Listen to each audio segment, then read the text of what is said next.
આણંદની ખંભાત પાલિકામાં સામાન્ય સભાએ તોફાની બની। બોર્ડરૂમમાં કર્મચારીને માર મારવામાં આવ્યો। રાજીનામું આપનાર 5 મહિલા કાઉન્સિલરે માર માર્યો। સભ્યોએ હાજરી પત્રકમાં સહી કરવા ઝપાઝપી કરી। પૂર્વ ઉપપ્રમુખ ઉષાબેન બારૈયાએ ક્લાર્કને લાફા માર્યા। ખંભાત પાલિકાના સભ્ય પદેથી રાજીનામું આપનાર સામે ફરિયાદ। સરકારી કામમાં અડચણ ઊભી કરવાના આરોપમાં ફરિયાદ થઈ છે। ચીફ ઓફિસરે પોલીસ ફરિયાદ નોંધાવી છે। પૂર્વ ઉપપ્રમુખ ઉષાબેન બારૈયાએ ક્લાર્કને લાફા માર્યા હતા। બબાલ થઈ હતી। ખંભાત પાલિકાના સભ્ય પદેથી રાજીનામું આપનાર સામે ફરિયાદ થઈ છે।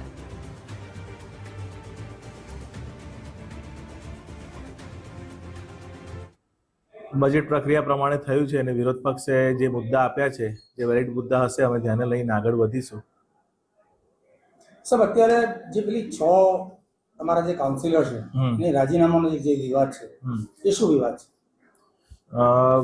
એ જે સભ્યોશ્રીઓ હતા એ લોકોએ પોતાના લેખિત રાજીનામા પ્રમુખશ્રીને જે તે ટાઈમે સુપ્રત કરેલા। અધિનિયમ કલમ 35 પ્રમાણે જ્યારે પણ લેખિત રાજીનામા પ્રમુખશ્રીને સુપ્રત થાય છે એ સ્વીકાર્ય ગણાય છે। તો કલમ 35 પ્રમાણે જે પણ કાયદાકીય કાર્યવાહી મારે કરવાની રહેતી હતી મારા હોદ્દાના રૂપે એ તમામ કરેલ છે। બજેટ બોર્ડની મીટિંગ હતી, એમાં જે 6 મહિલા સભ્યો છે જે સસ્પેન્ડ થયેલા છે, જે ગેરલાયક થયેલા છે, એમને જબરજસ્તી બોર્ડ મીટિંગમાં આવ્યા અને મારી બાજુની ખુરશીમાં જે સસ્પેન્ડ થયેલા છે ઉષાબેન, એમને મારી ખુરશીમાં બેસી રહ્યા। અમે એ લોકોની જે મહિલાઓ હતી એટલે એમની અમે પેલી એ રાખી હતી, તો પણ એ લોકોએ આજે બહુ જ હોબાળો કર્યો। આ મુદ્દે સંવાદદાતા યશદીપ જોડાયેલા છે। યશદીપ, આણંદની ખંભાત પાલિકામાં સામાન્ય સભામાં હંગામો થયો હતો, કયા કારણસર ઝપાઝપી થઈ હતી? જી હા ધ્રુવી સર, ખંભાત નગરપાલિકાની સામાન્ય સભામાં ધમાસાણ મચ્યું હતું અને ખંભાત પાલિકાના જે અધ્યક્ષ સ્થાને, પ્રમુખના અધ્યક્ષ સ્થાને ચીફ ઓફિસર અને વિરોધ પક્ષના 13 સભ્યો, જ્યારે ભાજપના 15 સભ્યો સહિતની જે ઉપસ્થિતિમાં બજેટ બેઠકનું આયોજન કરવામાં આવ્યું હતું। ભાજપ પાલિકાના કાઉન્સિલર તરીકે ગત 2024ના નવેમ્બર માસમાં રાજીનામું આપી અને મહિલા સભ્યોએ ખંભાત પાલિકાના ઇન્ચાર્જ હેડ ક્લાર્ક ચેતન સોનીની રજિસ્ટરમાં સહી કરવા માટે જબરજસ્તી કરી હતી।